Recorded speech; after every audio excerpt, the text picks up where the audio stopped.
We are at Blessing Funeral Home today, and I wanted to come out. This is Mark Lucas Kelly, and I wanted to come out today and visit with them and get a little history. They have been members of the chamber for 47 years.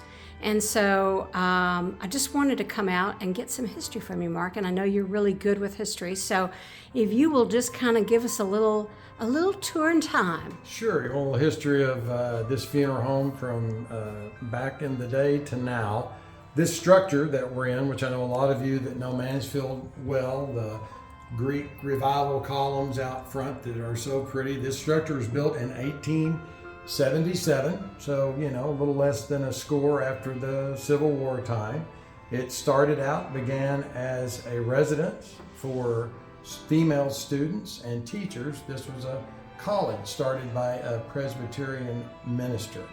And for about 70 years, the structure stayed as a private residence.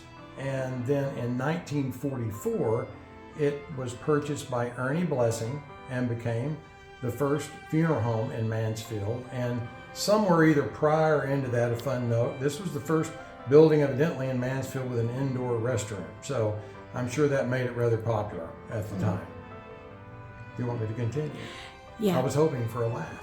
Well, we got one from back there. What everybody loves about this, it really is sort of a snapshot in history.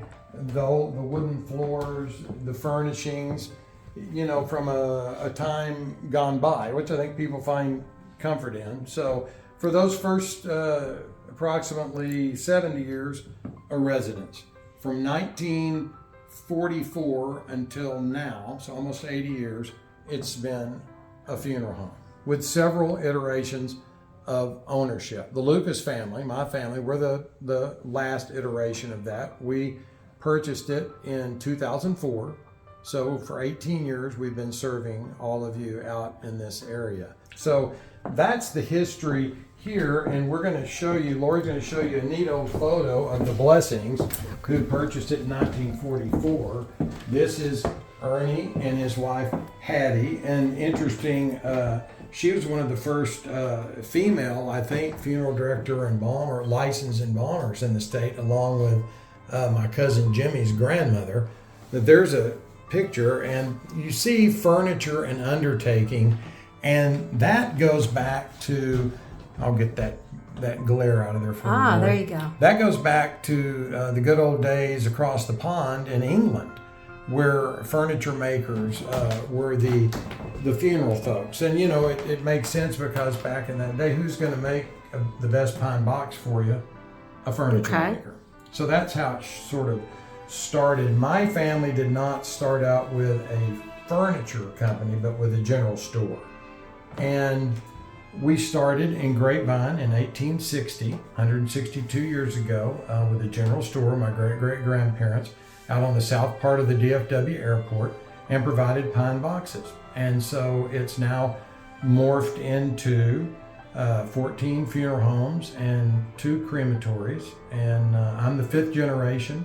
My cousin Jim and I and my cousins Bobby and Jimmy are the 6th generation. And the 7th generation are anywhere from junior high to college. And Tell us who we're with now.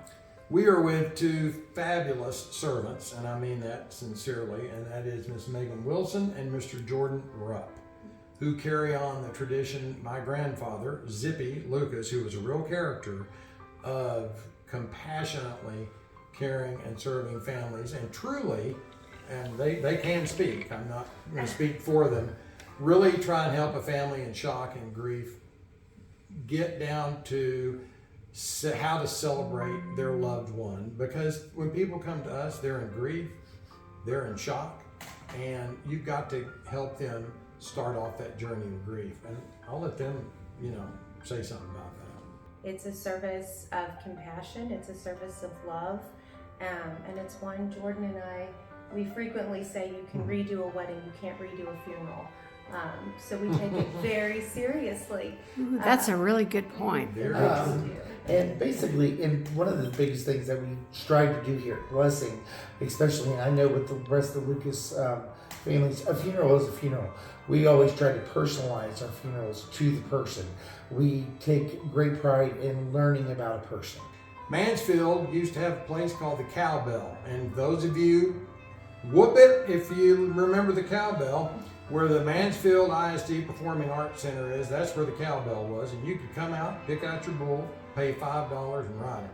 And I've done it, and my cousin Jimmy have done it, so I bet we're the only funeral directors in the area where 2 of the family members have ridden a bull at the Cowbell. You think? And I told Lori, I talked with Walt Garrison one night, the old Dallas Cowboy fullback, and and halfback. We talked, and he was a regular. He practically lived out at the Cowbell. So I think there's a contingent. Lori, I don't know, as we talk to you now, we'll find out on the 27th Yeah. at the award ceremony if there's still a contingent out there of Bring Back the Cowbell Committee. There you go. Thank you very much. Appreciate it.